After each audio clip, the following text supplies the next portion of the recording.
But crown molding, cut in position, which means I'm going to cut it with it tipped into the saw at the angle that we go through, cut long and short.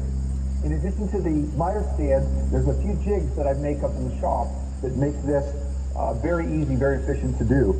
And before we start cutting, I'll take the time to make these jigs with you so you'll know how to make them in your shop. Hey folks, Steve here. How you doing? I am today going to make a crown stop for my miter saw. And I've already made one. I made this way back when I was doing a lot of work out of state down south, when we had basically a townhouse, I guess, that we flipped. We didn't flip it. We renovated it. I don't know why I say flip. We renovated it for some customers that were local-ish. Well, when I was down there, I was, certainly watching a lot of Ron Paulk because I was building that trailer, and I stumbled on his crown videos. I'd already done crown. I've done crown a lot. I mean, I've done a ton of crown. I was doing crown back way prior to 2005, but when I bought my house in 2005, I crowned most of my house at one point or another from 2005 on. So I'm not new to crown. I am very good at crown. I am not master of crown, but I am pretty good at crown. But I want to make crown easier for myself, but I want to make some jigs, want to make some things that will help me out. So I made a crown stop way back in the day, and I've used it several times. It's all cut up actually, but it still works just fine, does what it needs to do. It basically just spaces the crown away from the fence to the exact angle that it needs to be at, so you get solid, repeatable cuts. Every cut will be exactly the same, therefore less likely to goof it up, right? So what I would like to do today is I would just like to make a new one. And I checked my source video, which is Ron Paulk here. I checked my source video, Ron Paulk. It is video number 3 out of his, crown molding is so easy, or something like that. And there will be a link down below. Oh, and down below, by the way, if you would like and subscribe, I think, or like and subscribe, however that works, I would appreciate it if you would do that and help me grow my subscriber base. I'm a goofball, and I would like to spread my goofiness throughout the world if at all possible. Okay, so I have this racked up. I'm going to go grab my track saw, the long track, and do a long rip on the plywood. But I went ahead and got out my original, my first and only crown stop. But I was wondering, well, how wide do I want my strip of plywood? This thing here, originally, is 10.5 inches. The one that Ron uses, and the one that I've seen on Finished Carpentry TV, the other website there with Richard out of, I believe, Texas. Okay, I'm glad I didn't do 6'6". It's no big deal. I would have just hacked off the end anyway. But 6'6" will not fit in that long drawer because I do not have 8 feet of drawer space like Ron Paulk and some others do. Repair and Renovation is also one that has a full 8 feet because of the size of the trailer. I have probably like 71 inches of usable drawer. I don't want to make it that tight, so I'm going to do mine a comfortable 68 inches. This does fit in my drawer. This is 10.5 inches. I could make it 10.5 inches again, but can I reduce this number a little bit, make it a little bit more versatile? So let me check on that, and that'll be setting this at the table saw, see what modifications I want to make. And mine is a 12, so I have a depth of cut that I have to accommodate, and so I will have to go bigger than what his looks like. So I can't just go based on what I feel his dimensions are. Length is fine, but width, it might end up having to be just this. So here this is. I'm not going to go through the bother of clamping or anything like that, but effectively this is how it would set to the ceiling, onto the wall. And if that were the projection, the only usable number you need out of the spring angle for this. And so if that is the dimension that I need, this sets in here, this flushes to it, clamp it, this comes out of the way, and now when you take your crown upside down and backwards, you set it in there like that, it is literally at the angle and repeatable. It's at the exact angle you need it in order to cut it so it will perfectly fit with all the other pieces on the wall to the ceiling as it is designed to do.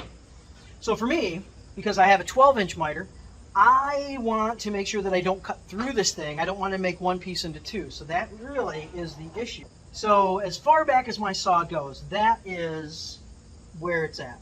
So it looks like the smallest crown that I've used had a 2.5-inch projection based upon the depth of the cuts that are on this thing. I can't imagine doing crown that's much smaller than that because that is a pretty small crown. Anything less than that would almost be like a bed mold that you're putting up in there. And so I'm going to use that number there as the minimum number, therefore that's the maximum depth of cut. Now you index this thing by cutting once you have it made and you have your crown in there, at the correct angle, then you take your crown out, and then you would cut your 45, your 90, and then you know exactly where you're at, and you don't accidentally set it at a 32.5 or a 30 or a 22.5. Any of the other detents, you don't actually hit the detent because it's not going to line up with one of your cut lines. Now mine has separate cut lines because I've used this on a few different types of crown, and so as I varied the distance away from the fence, I do end up with a 45 that is different from this 45. This is actually going to work. I just want to make this longer at this point. And this is how I would find out on my saw as far as what is the minimum depth that I could have this thing if I didn't have one to reference. That bothers me about some guys or guys and gals on YouTube. They'll show you this thing and they'll say, well, I'll just take the measurement off of this and I want to make mine 11. All right, well, where'd you get the idea for that one in the first place? You know, so explain to me from scratch where it came from, not just that you have one and you're going to make it better.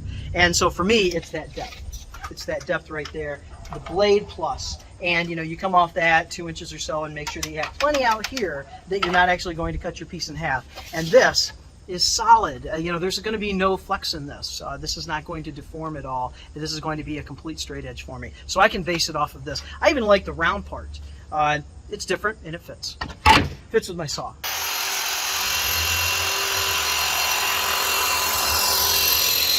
The length is arbitrary. Remember, all I did was decide the depth of the long drawer that I'm going to keep this in. That's dictating the length of this. Mine was 48, the one that I have now. This is going to be 68 inches, and Ron Paulk said he was using something that was 6'6".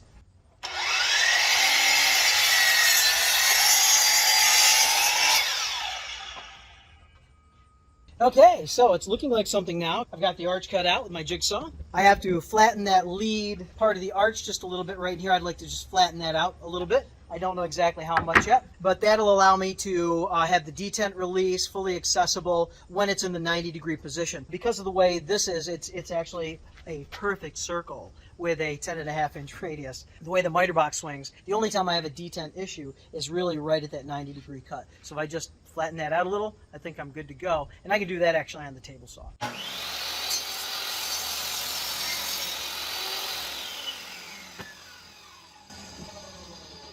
There we go.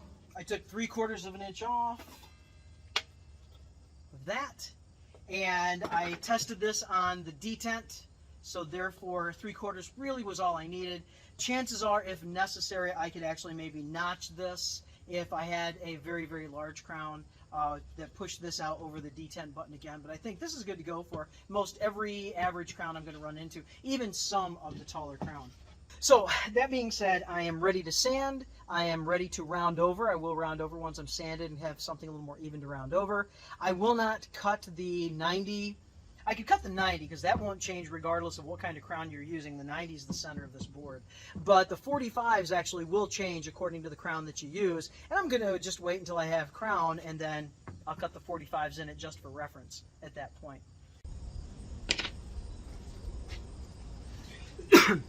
All right, sanded. Top side that I'm going to see, I sanded quite a bit. Now it's already AC plywood, so the A side, it was really buttery anyway. But I hit it with 150 grit, which was already on my sander. And it just really nice to the touch, as we all know. I rounded over all the edges with my 1/8-inch round over bit, including the bottom side. So when you grab it, no matter where you grab it, it feels comfortable to grab, nothing really sharp. I did not over sand the lead edge. I want to keep that straight. I don't think my 150 grit sandpaper on that palm sander is really going to modify that at all, unless I really put some effort into it, but I didn't have to. So it's sanded, but it's not like perfectly smooth. It's a little bit coarse. I took a lot more time on these edges because I could.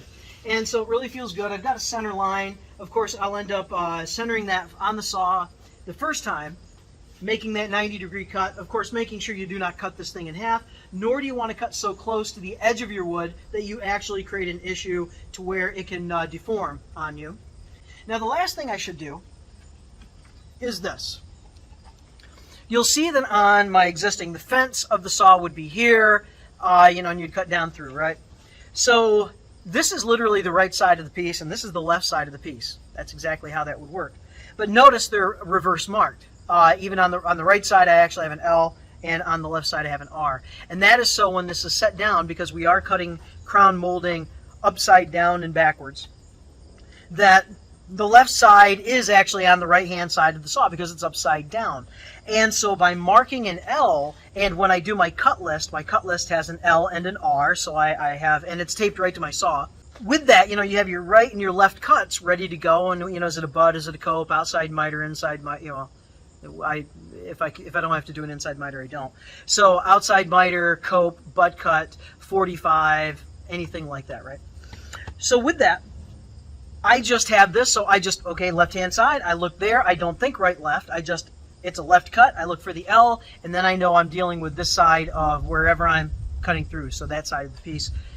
Same thing on the reverse. So I will transfer the L and the R appropriately over to my new piece, have that done, I'll grab a Sharpie and make that happen. And then it's a matter of indexing it with a cut. I don't have to do that today. I can, but I'm done. All right, comparison of the finished product.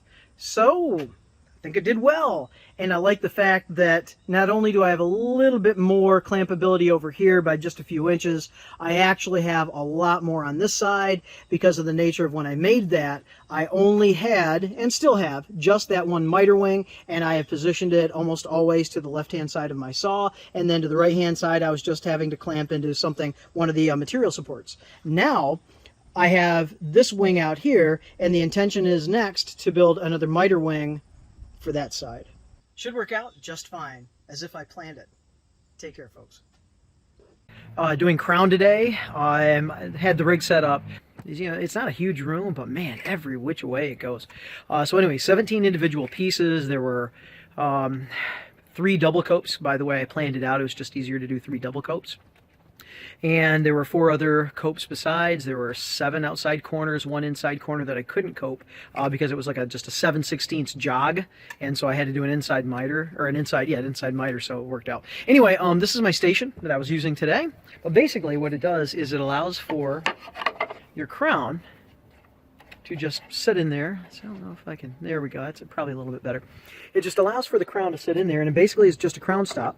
And then you set it in. I've got my cut list here, and then whether it's left or right or whatever, but I'm cutting upside down. Every time I set my crown in there, it's exactly where I need it to be as far as it's on the spring angle. Very, very happy with this jig. This jig looks a little bit different from the guy, I think Paulk, that I got it offline or online from. But this has worked out just fantastic as far as being clamped down. And every time you just set it right in there, upside down, ready to go. Hey folks, as I was assembling that video, I found some of that B-roll footage of the day, I guess, that I crowned the room that I'm in. And so I figured I would pop out from my computer and just show you that crown job that I was talking about in that video, just to kind of wrap this up as B-roll footage. Thanks for sticking with me. Check this out. So it all started here on that tower, and that tower dictated the reveal for the crown riser, which then dictated where the crown would set, and then everything else matched that. So that started on that crown on our vanity here. So anyway, so you get your outside corner, you get a cope, one of the long runs all the way over. One of those is an inside cope coming over here. Actually, I'll be willing to bet that's a double cope. And then you have cope there, outside miter, and that piece actually would go all the way into the wall. That would be a cope. Outside miter, of course. That piece in the back would be a double cope again. That would be a butt cut to an outside miter. Outside miter all the way into the shower. And that shower piece right there against the wall, that is going to be a double cope, because that would be a butt into the corner, because it comes out here and hits that little jog just around the tile. That would butt into the corner, and then this piece here would be the other double cope. So yeah, lots going on in this little bitty room, but it really turned out well and it painted up great. So, all right, well, there you go. Hopefully, if you stuck with me this long, you are my hero. Hey, you all take care. Hope you enjoyed that crown jig. It's a great tool, and I'm happy to have the new one. The old one worked just great. I still kept it, and it allows me to do things like this. Very repeatable cuts every single time. It just sets that spring angle. You check it once in a while just in case anything moved, but otherwise, wow, it just, this is what it does, or this is what it helps me do. Y'all take care. Have a good one.